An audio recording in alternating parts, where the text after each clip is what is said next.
तो चलेगा। कई लोग टीवी नहीं देखेंगे, गीत बीत ऐसे ज़्यादा वो सुनेंगे नहीं, कोई स्पर्श का सुख नहीं होगा, लेकिन उनको स्वादिष्ट भोजन चाहिए। बस हमें तो एक शौक है, केवल खाने का। कुछ लोग होंगे बोलेंगे नहीं नहीं हमें तो खाने का कोई शौक नहीं है, लेकिन 2-4 दिन में एक बार एक मूवी ना देखे तो हमें चैन नहीं पड़ता है।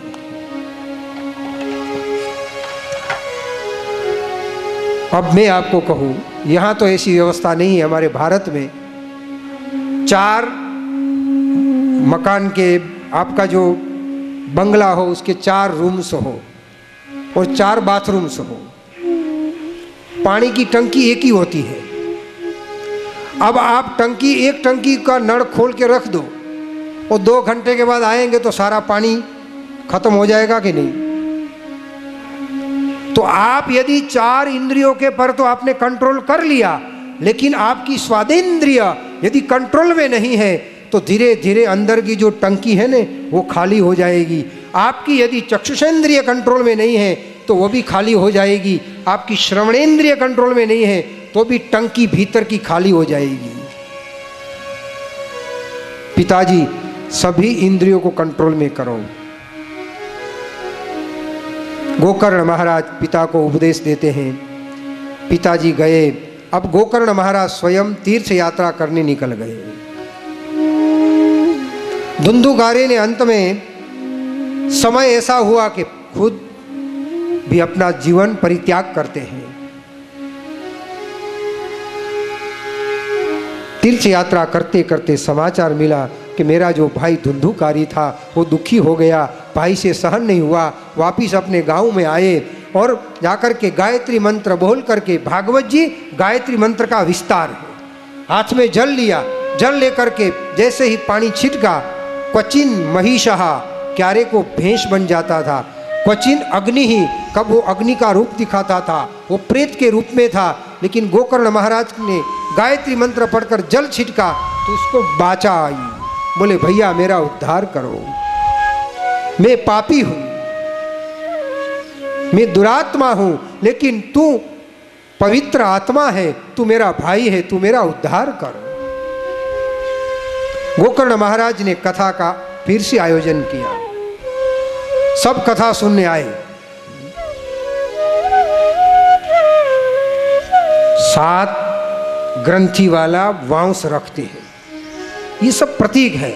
वांस संस्कृत में वंश को भी वांस कहते हैं। हमारा जो वंश है ना वो भी वांस है। उसमें 7 ग्रंथियां हैं।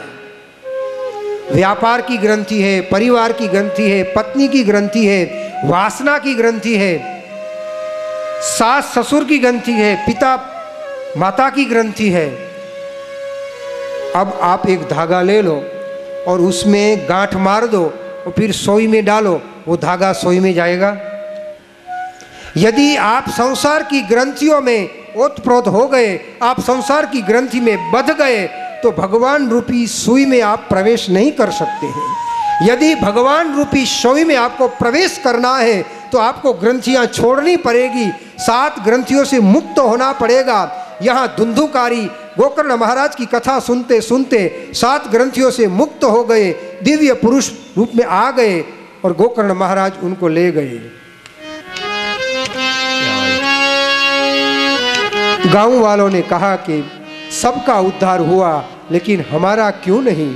आप पक्षपात बोले, नहीं पक्षपात हम नहीं करते। सूर्य नारायण कभी पक्षपात नहीं करते हैं। सूर्य नारायण जब मिट्टी के ढेर पर गिरते हैं ना, तो मिट्टी का ढेर शाम को छुएंगे 5 बजे आपको थोड़ा गर्म लगेगा, लेकिन 7-8 बजे के बाद वो ठंडा हो जाएगा।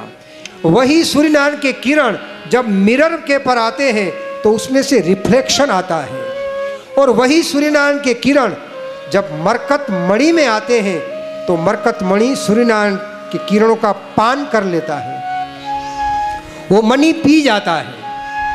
ऐसे 3 प्रकार के श्रोता होते हैं। कुछ श्रोता ऐसे हैं जब कथा में बैठे होते हैं तब तो उस मिट्टी के ढेर की तरफ बहुत गर्म हो जाते हैं, पिघल जाते हैं, लेकिन कथा हो जाने के बाद जैसे बाहर गए फिर वैसे के वैसे। एक प्रकार के श्रोता। दूसरे श्रोता कैसे हैं? बड़े रिफ्लेक्शन करते हैं, कथा सुनने के बाद बोलेंगे आज कथा में ये बात नहीं आई है, कथा में वो बात नहीं आई है। रिफ्लेक्शन। तो तीसरा जो श्रोता है वो मरकत मणि की तरह, जैसे मरकत मणि सूर्य का किरण पी करके जब अंधकार हो, आवश्यकता हो, तब प्रकाश डालता है। तीसरा जो श्रोता है वो अपने हृदय में उस ज्ञान को संपूर्णतया भर करके जब आवश्यकता पड़ती है तभी जगत को प्रकाश देता है। इसलिए आप जो श्रोता थे ना, वो सब श्रोता ढेर की तरह थे, मिट्टी की ढेर की तरह। बाकी कथा तो सबको पिघलाती है। कथा क्यों करनी है? हमारा हृदय यदि पिघले नहीं तो कथा सुनने से कोई फायदा नहीं। ये पिघलाने का सबसे बड़ा उपाय है कथा। हृदय को कैसे पिघलाना है। और आपको यदि मिट्टी में से खिलौना बनाना है तो मिट्टी में पानी डालना पड़ेगा, फिर खिलौना तभी बन सकते हैं। आपको यदि लोहे में से चप्पू बनाना है, लोहे में से सीजर बनाना है, कैंची बनाना है, तो पहले लोहे को ढीला करना पड़ेगा। लोहा जब गलता है ना, उसके बाद ही उसमें से आप कैंची बना सकते हैं, उसमें से सुई बना सकते हैं, उसमें से आप तवी बना सकते हैं। लेकिन जब तक लोहा पिघलता नहीं है तब तक कुछ फर्क नहीं पड़ता है।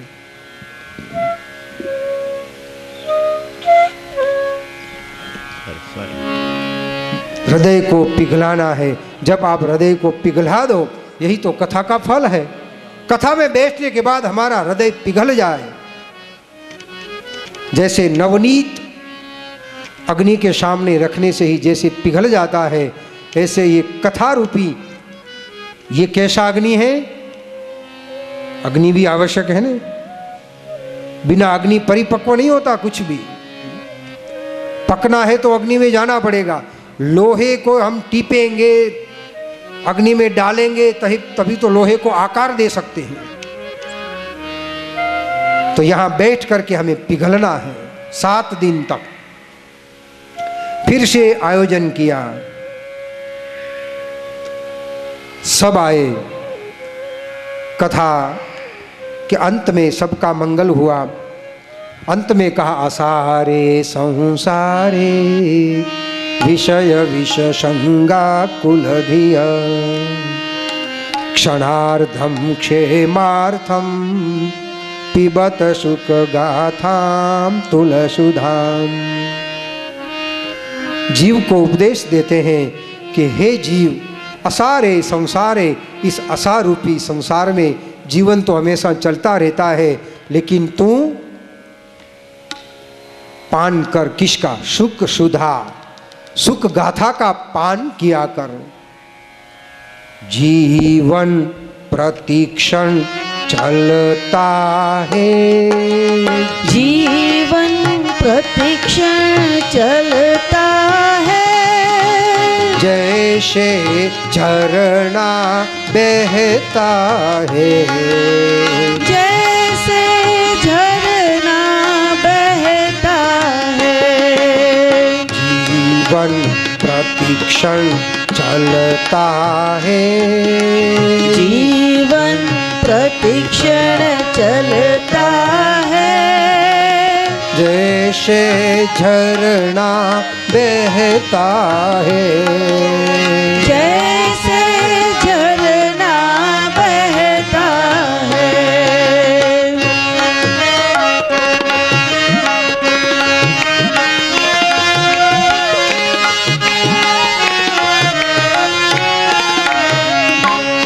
आप किसी वृक्ष के नीचे खड़े रहो, ताली बजाएंगे तो सारे बर्ड्स उड़ जाते हैं ना।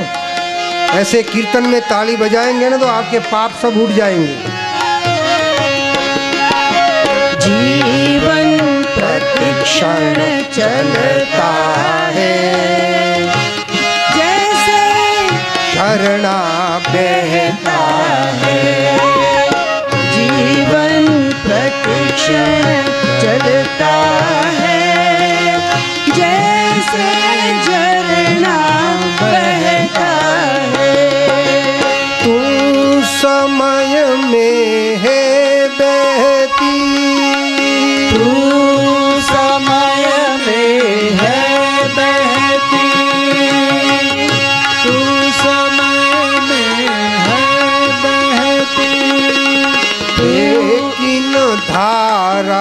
शाश्वत है, लेकिन द्वारा शाश्वत है।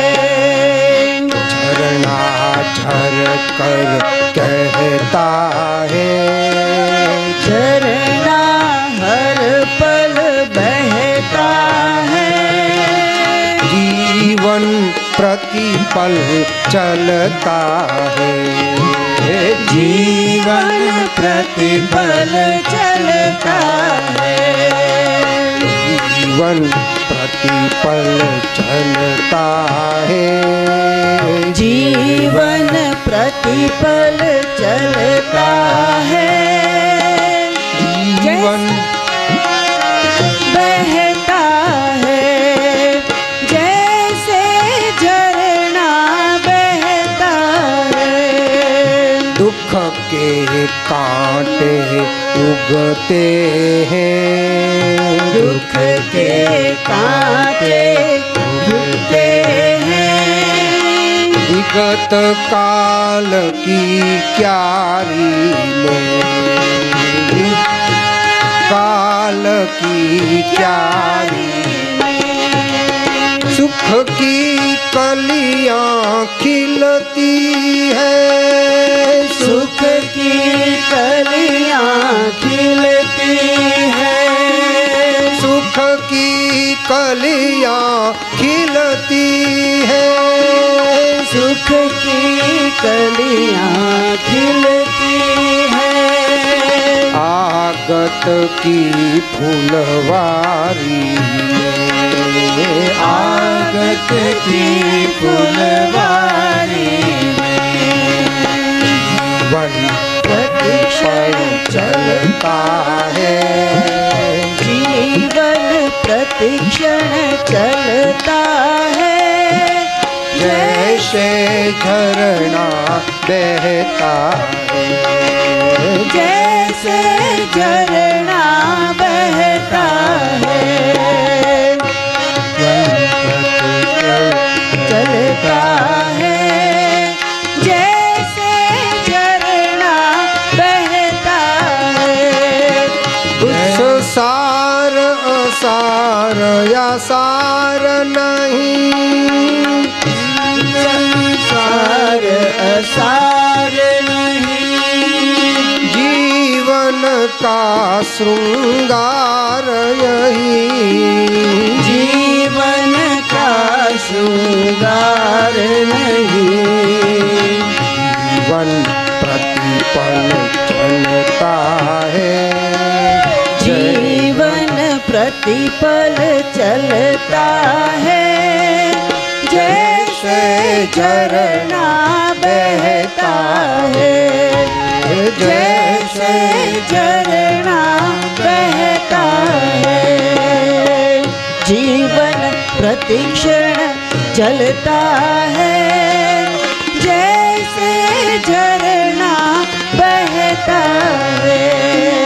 क्या पकड़ोगे क्या छोड़ोगे, क्या पकड़ोगे क्या छोड़ोगे।